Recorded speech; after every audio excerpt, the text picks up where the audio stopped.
What was the next commercial you did after Ajax? Oh, that was funny. That was a for Rinso, and that was live action mostly, and a little bit of animation. But the agency guy said, "Of course you do live action." I said, "Of course, sure." I didn't know any more about live action than the average person in the street. So I hastily got in touch with a friend of mine who was a director, and he got me a cameraman, and the cameraman got me a prop man, and the prop man got me a grip, and pretty soon we had a staff. And I told them, I didn't know anything about it. You tell me. And they did. They thought it was fine.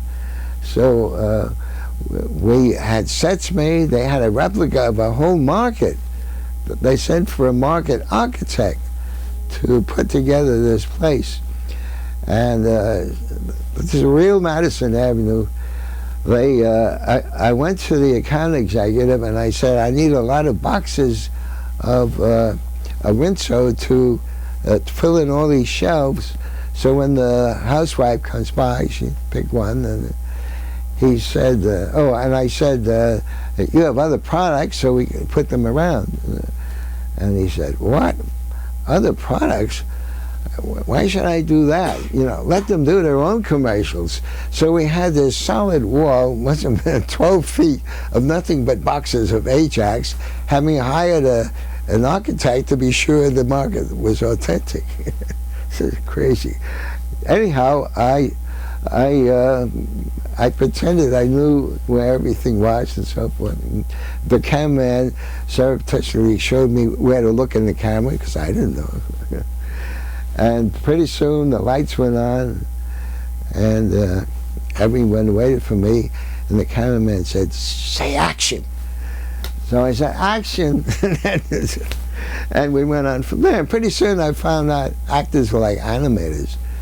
And so over the years I got to be pretty good at being a director. I did a 20-minute movie, advertising movie once, and it was very successful. Which one was that? It was a thing called Showdown at Ulster Gulch, and it was for the Saturday Evening Post. And it's considered one of the most successful advertising movies ever done. You also, Eddie Cantor, you're animated in a way. Yes, I did. He did a wonderful thing. He came into the South Studio, he read the copy, he sang the song, he did all this stuff and walked out, and he was, I don't think it was there 3 minutes, but it was perfect. It's very good. Was it a good campaign? It was Halo Shampoo. Yeah, he had his daughters drawn in there. It was actually, though, Halo Shampoo is a good example of stupidity. I got a couple of the people together after we've been doing these Halo things for several years. I suddenly got a thought, and I got hold of the two guys from the agency, and I said, "This is not a good medium for hair. We've tried every different way to draw hair, but it doesn't look good. It's not convincing. What you need is live action." And I have this idea, why don't we find a ballet dancer with very long hair, have a dance, and shoot at high speed so you'd see the hair waving behind her. And I was standing looking out of the window as I talked. I could see the reflection, and one of the guys went like this, you know, like a crazy guy, you know. So they discarded that, and we went on and made more animation. When did you do the Babbo commercials? Kate Smith? Around that same time. Yeah. And Peter Paul Almond Joy was another one? Yeah, that's another beautiful example. Fitzgerald Sample was the agency, and they called me one day, and they were very excited. There was this account up for grabs, Hammond and Joy, and they had given something like 6 or 8 other agencies a chance to bid on it and make a presentation. But they've been working 6 months, and we had something like 4 days to do a storyboard. No idea about anything. So they worked a day or so and came up with enough copy to do a storyboard, and we came up with these little elves making the bars, and we won this account for them against people who had been working 6 months. The only difference was we were the only group that came from the animation business. Everybody else was from the agency. How did it feel being basically a Walt Disney beer? You're not just trying to develop art, you're also having to be a producer and worry about paying bills. I hated it. In the first place, I don't like to be a boss. I had my own drawing board in the beginning, and I would pick up a phone and talk business in front of anybody who was handy, because I didn't have an office. I wanted to be one of the boys. However, I had a rude awakening. After several years of this, two guys came from Canada, Montreal, to give me some work. One was the art director and the other was an account exec. And I turned them over to my salesman. I never liked to talk to people. So I said hello in the hall or something and gave them to the salesman. He did the whole tour of the studio and ran my exhibition reel and so forth. However, the account executive left and the art director stayed, so I took him to lunch, which is very unusual for me. I didn't do that twice in a year. However, we got a little drunk from drinking martinis, and he confessed that when they came into my studio and saw me sitting there with everybody, no office or anything, the account executive wanted to leave right away. And it was only the fact that the art director talked into at least looking at the reel that they stayed. So I realized I must have lost a lot of business by this. So I designed myself probably the most interesting office in the animation business. And I brought a lot of my antiques that I've got a lot of Greek and Roman antiques and Egyptian stuff. And I decked out my whole office with antiques. It didn't look like an office, it looked like a museum. In fact, my house looks like one, I guess. So, and I took to wearing very good suits, which I hadn't done, and shave every day. So I changed my habits, but I never liked to be a boss. And when my studio went broke, it was the first good night I had in many, many nights. I just didn't like the whole idea. In the first place, this business was only interesting for about 2 years. Then the advertising agencies decided they better get their feet in the trough and began to design their own stories, and they were terrible. But they, in a way, expected us to fix them, but yet not take any credit. Well, I don't like this kind of thing. So I got to be a very tough guy to work with. Something like I was a crazy cat. I don't like to be put upon. I turned into a very tough guy. What caused the failure of your company? The failure of my company?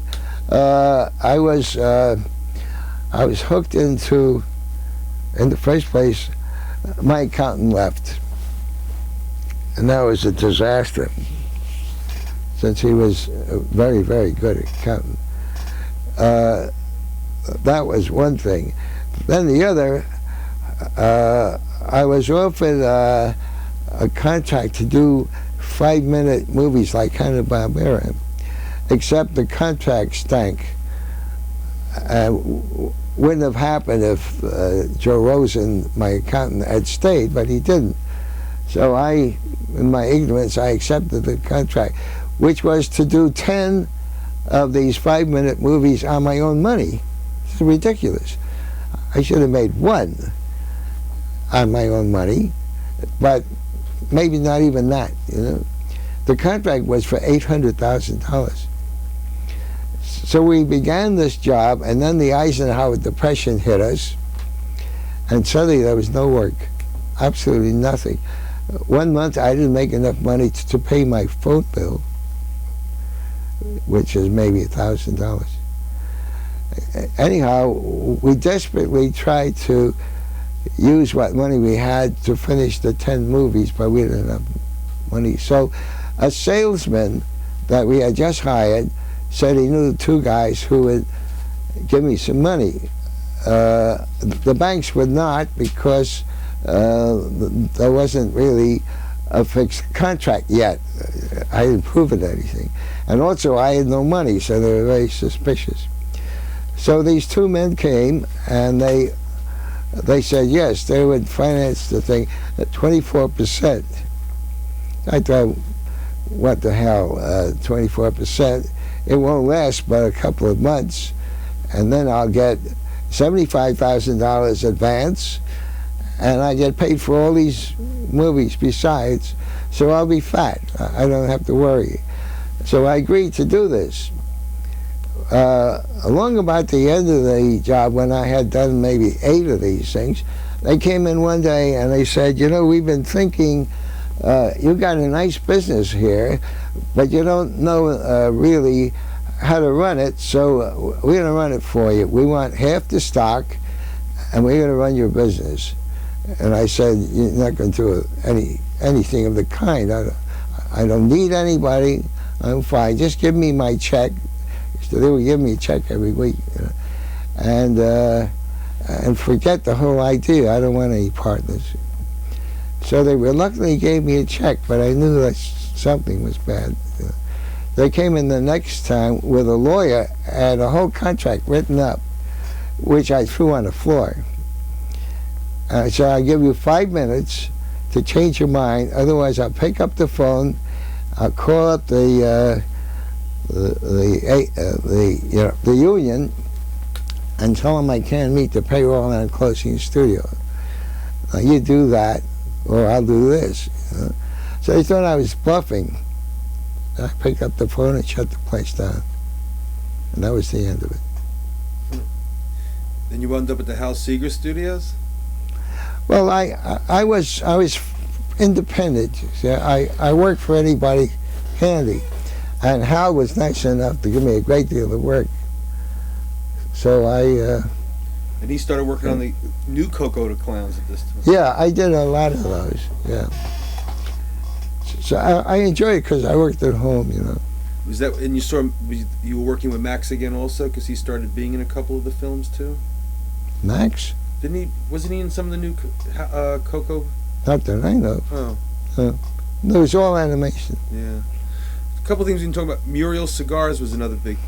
Muriel Cigars was an idea that came from an art director in an agency. He came in one day with this idea of using a cigar with a cloud for a hat. So we did nothing except take it. It was a very fine idea. And we went on to do about a dozen of these murals, and they were so popular that the factory couldn't keep up with the cigar making for the orders. They suddenly got so many orders, they didn't know what to do with them. And incidentally, not all that good a cigar. Yeah. But we happened to lose the account because they put in a new producer in the agency. And I was called one day, they had 3 more of these things to do. And a piece of it was live action, something new. So this dunce said to me, oh, I've got something else here I'd like you to do. As long as you're on the set, you might as well do it. And handed me a storyboard. And I said, I'll have to give you an estimate. He said, no, I want you just to do it while you're on the set. I said, you mean for nothing? I said, I don't work for nothing. I'll give you an estimate. He said, I don't want it for nothing. I want you just to do this while you're on the set. I said, forget it. He said, all right, then you're not going to do these murals.